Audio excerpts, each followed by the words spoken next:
আমি কুনাল। দমদম মতিঝিল এলাকার বাসিন্দা। আমাদের বাড়ি আজও একান্নবর্তী মা বাবা, কাকা কাকিমা আর আমার বাবার বড় ভাই জেঠামশাই ও জেঠিমাকে নিয়ে এক জমজমাট সংসার।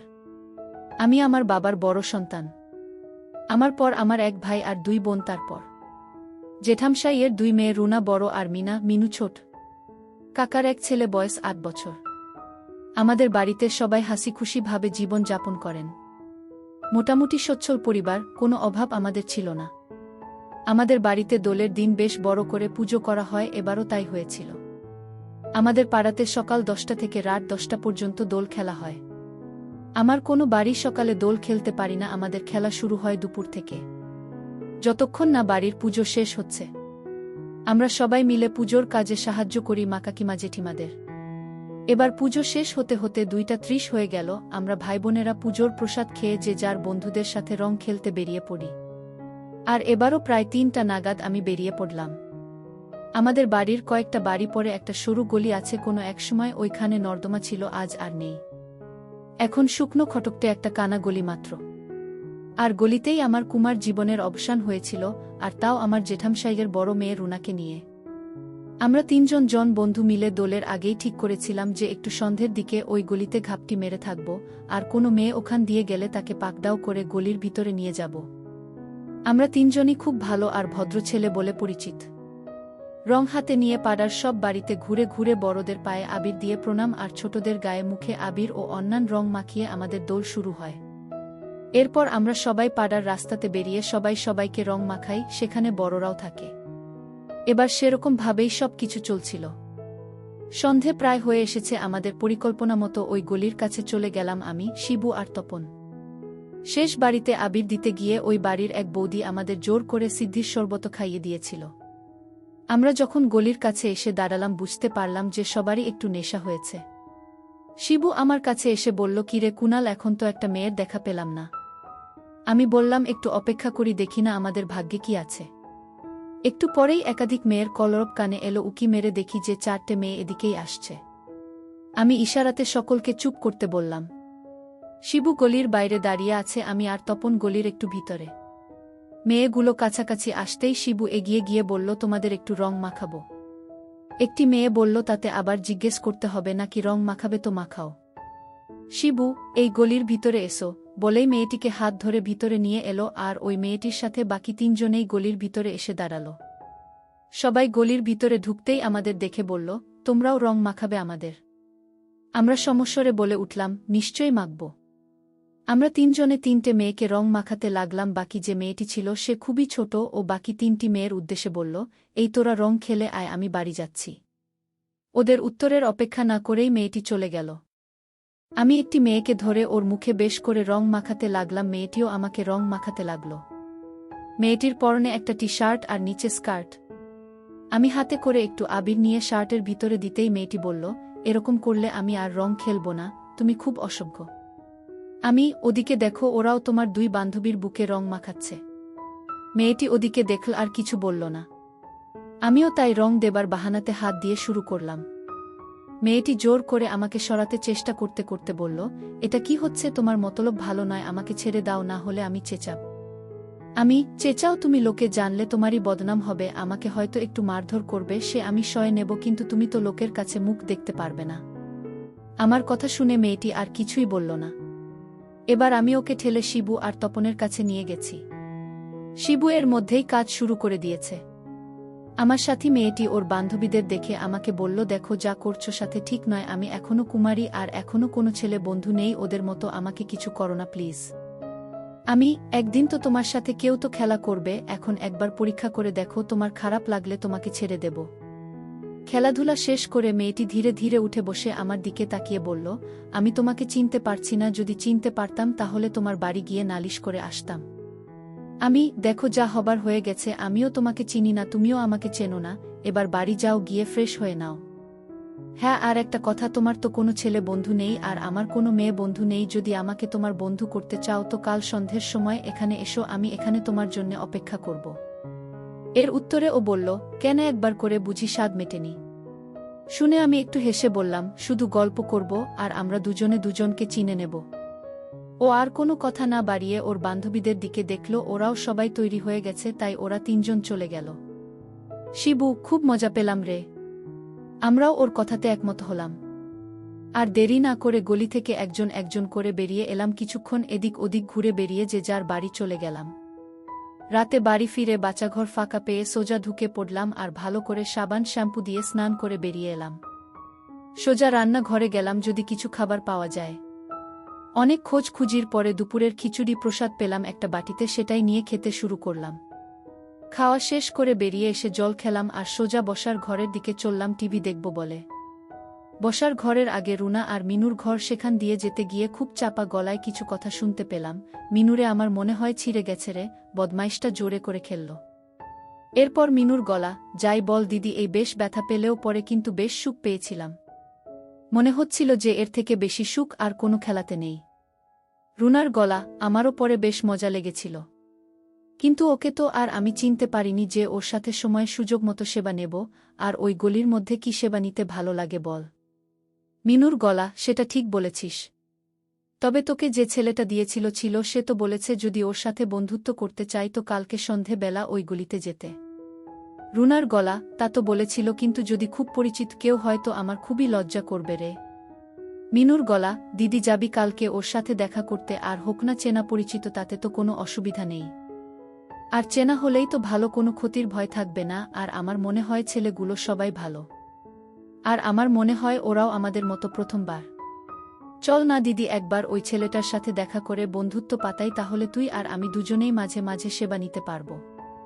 রুনার গলা, যদি ওরা তিনজনেই আসে তাহলে তো তোকে বা আমাকে দুজনকে দিয়ে নিতে হবে।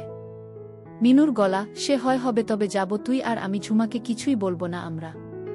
রুনার গলা, ঠিক আছে, সে দেখা যাবে, আগে তো কাল সন্ধে হোক, আমার খুব খিদে পেয়েছে, মাকে বলি কিছু খেতে দিতে। ওরা এখনই বেরোবে, তাই আমিও চট করে ওদের ঘরের সামনে থেকে সরে গেলাম আর বসার ঘরে গিয়ে টিভি চালিয়ে দিলাম। ভাবতে লাগলাম, তাহলে তিনটে মেয়ের মধ্যে আমার দুই বোন ছিল, আর কালকে যদি আমাকে দেখে ওরা বাড়িতে বলে দেয় তো মহা কেলেঙ্কারি হয়ে যাবে।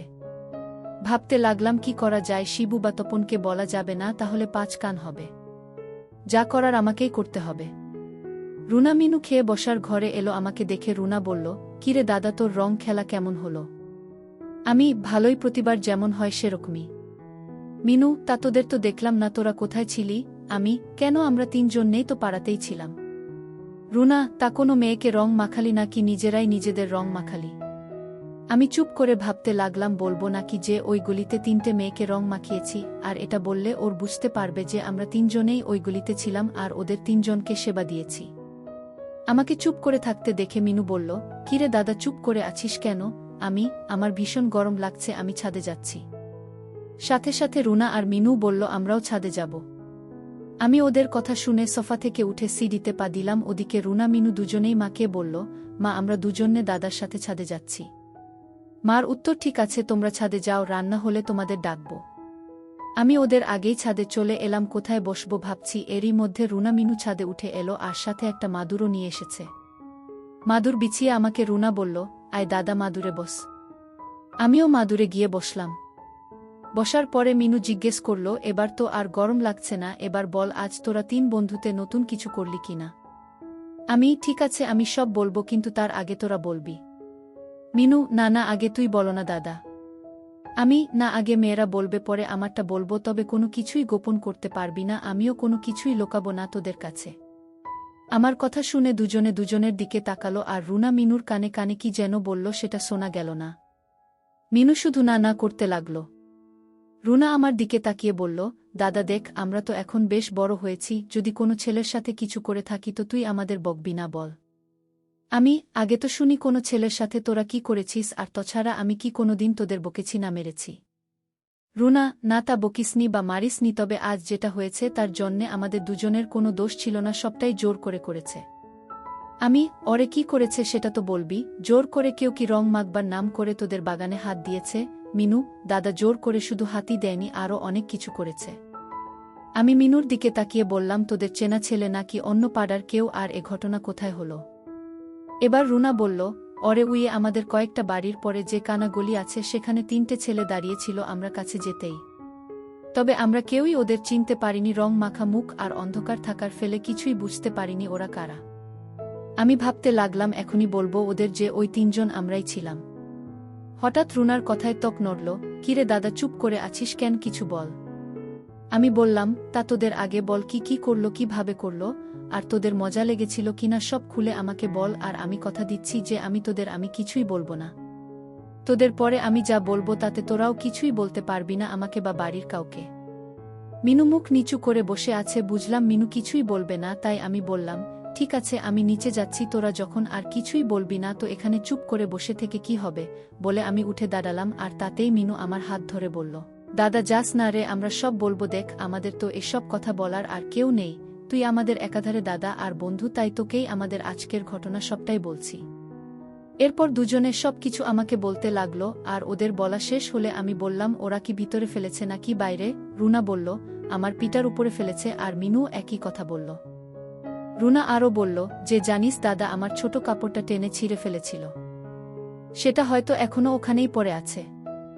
আমি ভাবতে লাগলাম যে সেটা তো আমি আসার সময় পকেটে করে নিয়ে এসেছি। সেটা আমার বাচ্চা ঘরে ছেড়ে রাখা প্যান্টের পকেটে আছে, যেটা আমি একেবারে ভুলেই গেছিলাম। তাই চট করে উঠে দাঁড়িয়ে ওদের বললাম, তোরা একটু বস, আমি একটু বাচ্চাঘর থেকে আসছি, বলেই খুব তাড়াতাড়ি সিঁড়ি দিয়ে নেমে এলাম আর সোজা বাচ্চাঘরের দরজার কাছে গেলাম। আর তখনই বাচ্চাঘরের দরজা খুলে কাকিমা বেরিয়ে এলেন, আমাকে দেখে বললেন, কিরে কুনাল, ছোট বাইরে নাকি বড় বাইরে? আমি শুধু আমার করে আঙ্গুল তুলে দেখিয়ে সোজা বাচ্চাঘরে ঢুকে গেলাম। দেখলাম আমার জামা প্যান্ট একটা বালতিতে সাবান জলে ভেজানো। তাড়াতাড়ি করে প্যান্টটা তুলে ওর পকেটে হাত দিয়ে সেই ছেঁড়া ছেঁড়া কাপড়টা পেলাম, ওটাকে ভালো করে জলে ধুয়ে নিংড়ে আমার পকেটে চালান করে দিলাম। তারপর বেরিয়ে আবার এসে সিঁড়ি বেয়ে ধীরে ধীরে উপরে উঠতে লাগলাম। ছাদের দরজার কাছে পৌঁছতেই ওদের দুবোনের কথা কানে আসল। মিনু বলছে, দিদি দাদা এখনো কি করছে রে, হিসি করতে গেল নাকি আমাদের ওই ছেলেগুলো দিয়েছে? সেটা শুনে ঠান্ডা হতে বাচ্চা ঘরে গেল। রুনা, হতে পারে রে। ওর কথা শুনে মিনু বলল, দিদি জানিস তো, এই কদিন আগেই আমি স্কুল থেকে ফিরে পোশাক পাল্টাচ্ছি, ঘরের ভিতরে হঠাৎ আমার নজর গেল ড্রেসিং টেবিলে আয়নাতে দাদা বাইরে বসেছিল। দাদা বুঝতে পারেনি যে আমি দেখছি। সত্যি কথা বলবো দিদি, আমার তখন ইচ্ছে করছিল যে দাদা আমার কাছে আসুক। ওর কথা শেষ হতে রুনাও বলল, হরে মিনু, আমিও যেদিন দাদা ঠান্ডা হওয়া দেখছিলাম তখন মনে হচ্ছিল দাদা নিজে নিজে কেন এমন করছে, আমি তো আছি, আমাকে কি দেখতে পায় না? রুনার কথা শেষ হবার আগেই আমি ঢুকে পড়লাম আর আমাকে দেখে রুনা তোতলাতে লাগলো। বললাম, কি রে, কার সেবা নেওয়ার কথা হচ্ছিল রে রুনা? আমার কথার জবাব দেবে কি লজ্জাতে মাথা যতটা পারে নিচু করে বসে থাকল। আমি মিনুকে জিজ্ঞেস করলাম, তোরাও সেবা নিয়ে নিজেদের মধ্যে বলাবলি করিস তাই না? মিনু শুধু মাথা নেড়ে হা বলল। আমি রুনার কাছে গিয়ে বসে বললাম, আমি সব শুনেছি, তা আমার তোর খুবই পছন্দ তাই না? তা আমাকে তো কোনোদিন বলিসনি। বলে ওর মুখ তুলে আমার দিকে ঘুরিয়ে আবার জিজ্ঞেস করলাম, তুই আমার মেশিন কবে দেখেছিস বল, নইলে আমি জেঠিকে সব বলবো যে আজ তোরা কি করেছিস। রুনা আমার হাত ধরে বলল, প্লিজ দাদা, আর তাছাড়া তুইও তো মিনুর বাগান দেখেছিস। আমি মিনুর দিকে তাকিয়ে জিজ্ঞেস করলাম, আমি কবে দেখেছি রে? মিনু, কেন গত সপ্তাহে আমি স্কুলের পোশাক পাল্টাবার সময় তুই আয়না দিয়ে চুরি করে দেখছিলি? তুই কি ভেবেছিলি আমি জানতেও পারবো না? তুই যদি নিজে থেকে সামনাসামনি দেখাতিস তাহলে তো আর চুরি করে দেখতে হতো না। রুনা, আমিও তো মেশিন চুরি করেই দেখেছি, তুই কি কখনো আমাকে দেখিয়েছিস? তুই বললেই পারতিস যে মেশিনটা একটু দেখতে দে। মিনু হঠাৎ বলে উঠল, আমি এখন বলছি মেশিনটা একবার দেখা না রে। এই তো আমার লক্ষ্মী বোন, দেখতে চাইছে, তোকে দেখাবো, রুনাকে নয়। আর তার বদলে তোর বাগান আমাকে দেখাতে হবে কেমন? মিনু, দাদা আমি রাজি। ঠিক আছে, তার আগে আমি রুনাকে একটা জিনিস দেখাবো বলে রুনার দিকে তাকালাম। রুনা, কিরে দাদা, কি দেখবি রে? যা দেখাবো সেটা দেখলে তুই বিরমি খাবি। রুনা, যা হবার হবে, তুই দেখা, যেটা দেখবি সেটা কি আমার জিনিস নাকি অন্যের? আগে দেখাই, তোকে দেখলেই বুঝতে পারবি সব, বলে আমার পকেট থেকে ছেঁড়া কাপড়টা বের করে ওর হাতে দিলাম। আর সেটা দেখে বুঝতে পারল যে ওর সেই কাপড়টা। আর বোঝার সাথে সাথে রুনা আমার উপর ঝাঁপিয়ে পড়ে বলতে লাগলো, শয়তান, তাহলে তুই আমার সেবা দিয়েছিস? কি করব বল, এত বড় হলাম কিন্তু এখনো পর্যন্ত কাউকে সেবা দেওয়ার সুযোগ পাইনি, তাই তো আমরা তিনজনে মতলব এঁটেছিলাম যে করেই হোক আজ কাউকে না কাউকে দিব। মাদুরে পড়ে আছি আর উপরে রুনা হতবম্বের মতো তাকিয়ে আছে আমার আর রুনার দিকে। রুনা না উঠে বলল, দাদা জানিস, আমার স্বপ্ন ছিল যে তোর মতো কোনো রূপবান ছেলের কাছেই প্রথম সেবা নিব। তুই আমার স্বপ্ন সফল করলি রে আমার লক্ষ্মী দাদা। মিনু সব শোনার পর ধাতস্থ হয়ে শুধু বলল, যাক বাবা, বাইরের কেউ নয়, নিজের দাদার কাছেই যখন ইচ্ছে হবে এবার থেকে সেবা নিব। তবে আমার প্রশ্ন হচ্ছে, দিদিকে তো তুই, তাহলে আমাকে কে দিল? আমি বললাম, শিবু। কেন, তোর ভালো লাগেনি? মিনু, প্রথমে আমার প্রাণ বেরিয়ে যাচ্ছিল, তবে পরে বেশ মজা হয়েছে। শুনে রুনা বলল, এখনে থেকে আমরা বাইরের কারো কাছ থেকে সেবা নিব না, কারণ ঘরে আমাদের দাদা আছে। কি দাদা আমাদের সেবা দিবা না? আমি, কেন একটা বলছিস? তোদের সময় সুযোগ করে আমি ঠিক দেব, কোনো চিন্তা করিস না রে তোরা। মিনু আমার আরও কাছে সরে এসে বলল, কিরে দাদা, আমি তো সেই কখন থেকে বের করে রেখেছি, তুই তো একবার দেখলি না। আমি আর কথা না বাড়িয়ে দুজনকে নিয়ে কাজ শুরু করে দিলাম। কাজ শেষে রুনা মিনুকে নিয়ে নিচে নেমে গেল। আমি এবার হাত পা ছড়িয়ে শুয়ে পড়লাম। চোখ বন্ধ করতেই দু চোখে জুড়ে ঘুম নেমে এলো।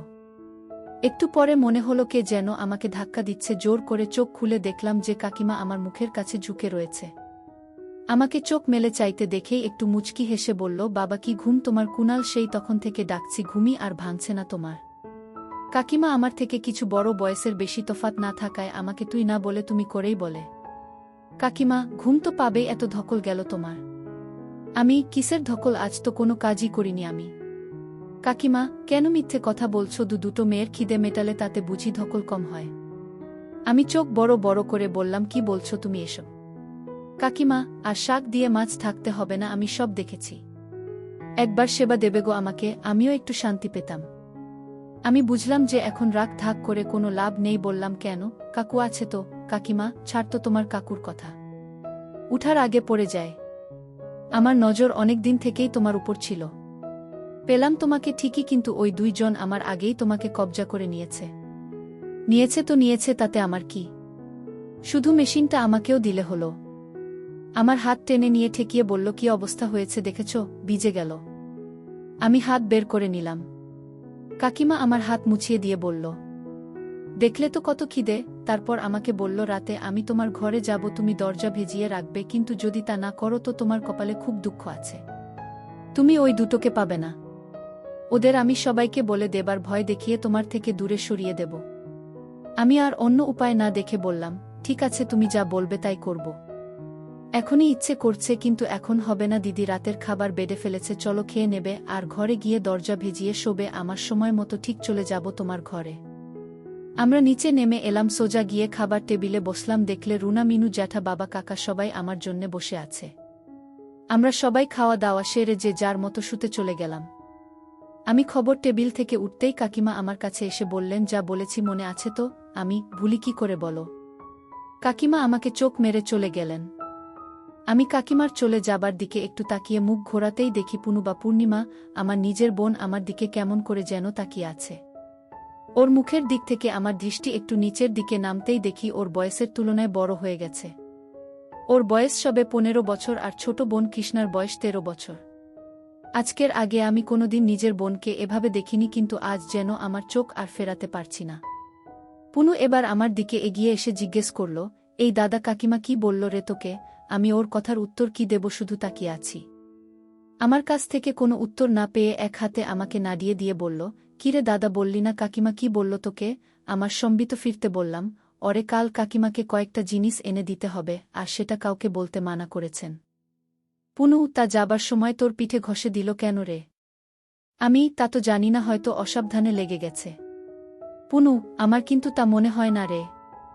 কেননা একদিন যখন তুই বলেই চুপ করে গেল। আমি, একদিন কি রে চুপ করে গেলি কেন? পুনু, না কিছু না, তবে দাদা কাকিমার থেকে সাবধান।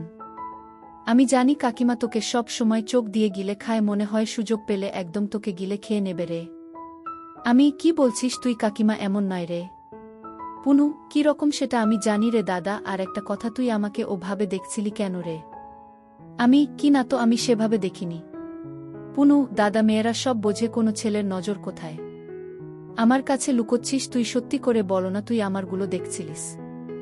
এবার ওর এই জেরার ফলে একটু রেগে গিয়ে বললাম, বেশ করেছি, দেখেছি তো, কি হয়েছে? তোর ক্ষয়ে গেছে নাকি রে? পুনু, না, না দেখলে বা হাত দিলে ক্ষয়ে যাবে কেন? আমিও তো বলছি দেখেছিস, বেশ করেছিস, আবার দেখ। আমি এবার একটু আস্তে করে বললাম, বড় হয়ে গেছে রে। এই তো কদিন আগে ছোট ছিল। কারো হাত পড়েছে নাকি? পুনু বলল, যদি কারো হাত পড়েও থাকে তো কি হয়েছে তাতে? আর তুই শুধু দেখবি নাকি আরও অন্য কিছু মন চাইছে? আমি, তার মানে অন্য কেউ? কে সে বল আগে, না হলে আমি মাকে বলে দেব। পুনু একটু ভয় পেয়ে বলল, দাদা তুই কাউকে বলিস না তো, বন্ধু তপনদা প্রায় 1 বছর ধরে বড় করে দিয়েছে। গত বছর একদিন আমি টিউশন নিয়ে ফিরছিলাম, ওই কানা গলিটার সামনে তপনদা দাঁড়িয়েছিল। আমি যেতেই আমাকে দেখে বলল, পূর্ণিমা তুই দিন দিন বেশ সুন্দরী হচ্ছিস রে। এই প্রথম আমাকে কোনো ছেলে সুন্দরী বলল, আর তাতেই আমি একটু গেলে গিয়ে ওকে বললাম, তুমিও তো বেশ সুন্দর তপনদা। যে কোনো মেয়ে তোমাকে পেলে লুফে নেবে, তোমার সাথে প্রেম করতে চাইবে। শুনে তপনদা আমাকে বলল, তোরও কি আমার সাথে প্রেম করতে ইচ্ছে করে বলো না? আমি কোনো কথার জবাব না দিয়ে চুপ করেছিলাম, আর তাতেই তপনদা বুঝে গেল যে আমারও ওকে পছন্দ।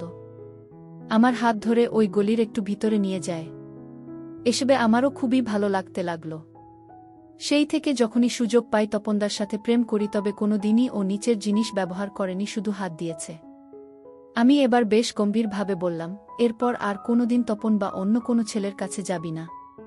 তুই যদি এরপর ওর কাছে যাস তো আমি মা বাবাকে সব বলে দেব। পুনু, দাদা একটা কথা বলবো তোকে। আমি, বল। আমি তপনদার কাছে আর যাব না যদি তুই আমার জিনিসটা ব্যবহার করিস।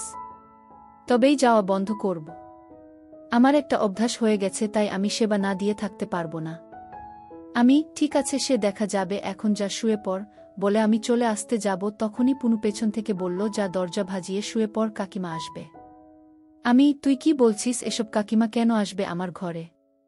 পুনু, দেখ দাদা, আর আমাকে ভোলাস না। আমি শুনেছে কাকিমা তোকে দরজা ভেজিয়ে রেখে শুতে বলেছে, আর আমি জানি কাকিমা তোর সাথে শুধু গল্প করতে যাবে না, কাকিমা তোকে দিয়ে সেবা নিতে চাই। সে তুই যা খুশি কর, তবে আমাকেও সেবা দিতে হবে। আমি বললাম, ঠিক আছে, এবার যা, কেউ দেখে ফেলবে, আর আমি তোকে নিয়ে কাল থেকে শুরু করব। আমার কথা শুনে হামি দিয়ে ছুটতে চলে গেল। আমি আমার ঘরে গিয়ে শুয়ে পড়লাম, ভাবলাম একদিনেই সব কেমন পাল্টে গেল। গতকাল ও আমি এসব ভাবতেও পারতাম না, আর আজ সবাই আমার সেবা নিতে চাইছে। একটু পরে আমার ঘরের ভেজানো দরজা একটু ফাঁক করে কেউ একজন ঢুকলো, বুঝলাম কাকিমা এলো।